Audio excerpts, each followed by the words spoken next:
Chers concitoyens, bonjour. Ceci est une vidéo concernant les énergies. Pour poursuivre ce second volet, je vais m'attarder sur le DPE, le diagnostic de performance énergétique, et les passoires énergétiques. On impose aux propriétaires de rénover leur logement, aussi bien locatif que privatif. L'État les motive avec ce DPE qui les empêchera de louer ou vendre leurs biens s'ils ne sont pas dans les bonnes cases énergétiques.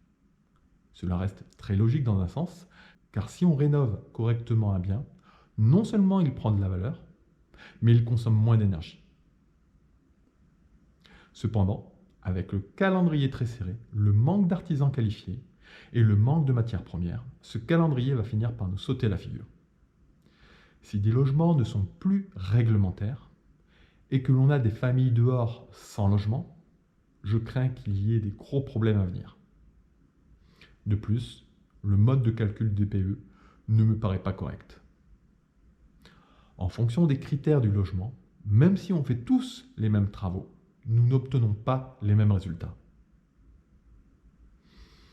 On veut arriver à un objectif sans s'en donner les moyens. C'est n'importe quoi. À partir du moment où on sait combien coûte en énergie un logement, on sait aussi déterminer en fonction de la rénovation combien on va économiser dans le temps. Je pense qu'au lieu d'un DPE, il serait plutôt nécessaire d'établir un ordre de priorité dans la rénovation avec un échéancier. Maintenant, que faire des logements à proximité de monuments classés ou des logements classés historiques? Je comprends que le patrimoine est important et qu'il doit perdurer, mais cela doit-il aller à l'encontre de notre environnement? Je sais par expérience qu'un bâtiment vide se délabre plus rapidement.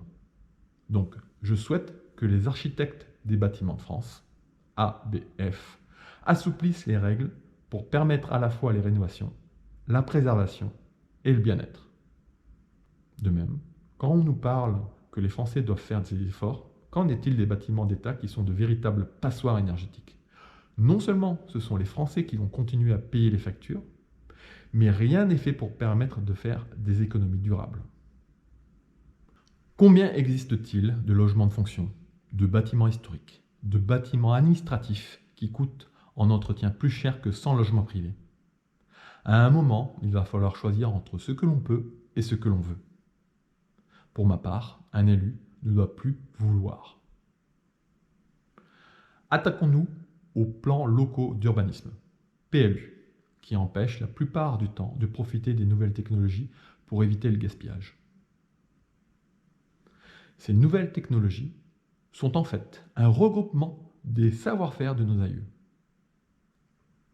La paille est un très bon isolant sous-utilisé. Le bambou est une herbe qui nécessite très peu d'aide pour pousser, consomme plus de CO2 qu'un arbre et a une résistance dans le temps plus grande. Pourquoi n'y a-t-il pas un secteur d'activité dans ce domaine? Les toits plats sont très économiques vis-à-vis du bois de charpente oblique, d'absence de combles énergivores, de très bonne résistance face aux grêlons et ne nécessitent pas de tuiles gourmandes en énergie à la fabrication. Pourquoi sont-ils interdits dans la plupart des communes? Quant aux aides publiques et privées, il devient compliqué de les obtenir si l'on décide de tout faire en même temps, alors que c'est exactement ce qu'ils souhaitent. C'est une aberration du système. Par exemple, un bâtiment des années 1900 qui laisse tout passer, air, eau, insectes et bestioles.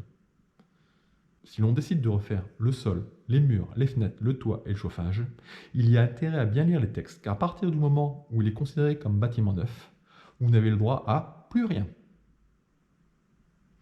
Dans une prochaine vidéo, je vais continuer à parler des énergies, en particulier du nucléaire.